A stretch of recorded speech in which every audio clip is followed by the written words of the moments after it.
जब शत्रु का आधा बल खींचने वाले बाली के सामने आए हनुमान जी, नक्षत्र के पुत्र किष्किंधा नरेश वानरराज बाली को उसके धर्म पिता इंद्रदेव से एक चमत्कारी कंठ यानी कि हार मिला था।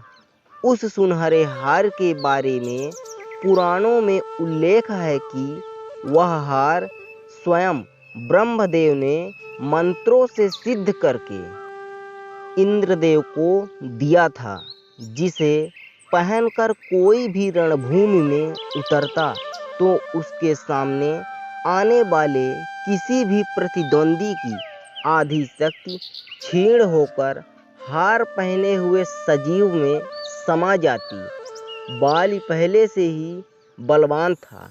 पिता इंद्रदेव द्वारा दिए गए हार से बलि और अधिक बलवान और अजय हो गया था। बाली ने धरती के कई महान राजा, असुर और राक्षसों को परास्त कर दिया था। उसे बार बार मिलने वाली विजय से वह घमंडी और उत्पाती हो गया था। एक दिन अपनी ही मस्ती में चूर बाली वन विहार करने गया था। अपनी शक्ति के प्रदर्शन में बाली वन के वृक्षों को एक एक कर उखाड़ फेंकने लगा और साथ ही जोर जोर से बड़ी आवाज में हुंकार भरने लगा। उसी वन के एक वृक्ष के नीचे परम शक्ति स्रोत महाबली हनुमान राम का ध्यान करते हुए बैठे थे। बाली के हुंकार भरने से और वृक्षों को उखाड़ फेंकने से बजरंगबली के राम ध्यान में विघ्न उत्पन्न हुआ। हनुमान जी अपना आसन तोड़कर उठे और बाली को समझाया, हे वानरराज बाली, आपका बल और शौर्य पूरा संसार जानता है, तो कृपया इस वन की शांति भंग ना करें और मेरे प्रभु श्री राम के ध्यान में बाधा ना डालें। हनुमान जी के विनम्रता से समझाने पर भी अहंकारी बाली प्रति उत्तर में हनुमान जी को बुरा भला कहा और प्रभु राम को भी ललकारा। वह बोला, तू जिसकी पूजा करता है, मैं उस राम को भी युद्ध में परास्त कर सकता हूँ। तू चाहे तो खुद भी प्रयास कर ले। महाबली विनम्र स्वभाव वाले हनुमान जी कभी युद्ध नहीं चाहते थे, पर घमंडी बाली ने प्रभु श्री राम को ललकारा। यह बात हनुमान जी को पसंद नहीं आई, इसीलिए उन्होंने बाल की चुनौती स्वीकार कर ली। दूसरे दिन दोनों में मल्ल युद्ध होने वाला था। अगली सुबह जब हनुमान जी ने राम आराधना पूरी की, तब स्वयं ब्रह्मदेव हनुमान जी के समक्ष प्रकट हुए और उनसे बाल को मूर्ख समझकर उसके साथ युद्ध न करने का निवेदन किया।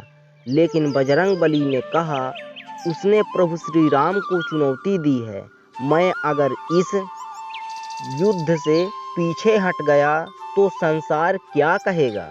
ब्रह्मदेव हनुमान जी का स्वभाव भली भांति जानते थे, फिर भी उन्होंने कहा, हे अंजनी पुत्र, इस युद्ध के लिए आप जरूर जाएं, पर आप अपनी अपार शक्ति का सिर्फ 10वां हिस्सा लेकर जाएं। हनुमान जी ने परम पिता का मान रखने के लिए अपनी अपार शक्तियाँ उनके पास रखी और उसमें से सिर्फ 10वां हिस्सा धारण किया और युद्ध के लिए चले गए। दूसरी तरफ अहंकारी बाली भी युद्ध की पूर्ण तैयारी करके रणभूमि में युद्ध करने के लिए खड़ा था। जब हनुमान जी मल्ल युद्ध के लिए बाली के साथ मैदान में उतरे, तब ब्रह्मदेव के हार के वरदान से हनुमान जी की शक्ति धीरे धीरे बाली में समाने लगी और पल भर में बाली जमीन पर रेंगने लगा। उसे महसूस होने लगा कि उसके शरीर की नसें फटने वाली हैं। शरीर में कोई ऐसा बल समा रहा है जिसे वह धारण करने के लायक नहीं है। फिर उसकी नज़र हनुमान जी पर पड़ी। वह टस से मस नहीं हुए थे। वह किसी पर्वत के समान अचल खड़े थे। बाली ने कांपने वालों हाथों से गले में से हार निकाल दिया और हनुमान जी के चरणों में गिरकर क्षमा की याचना की।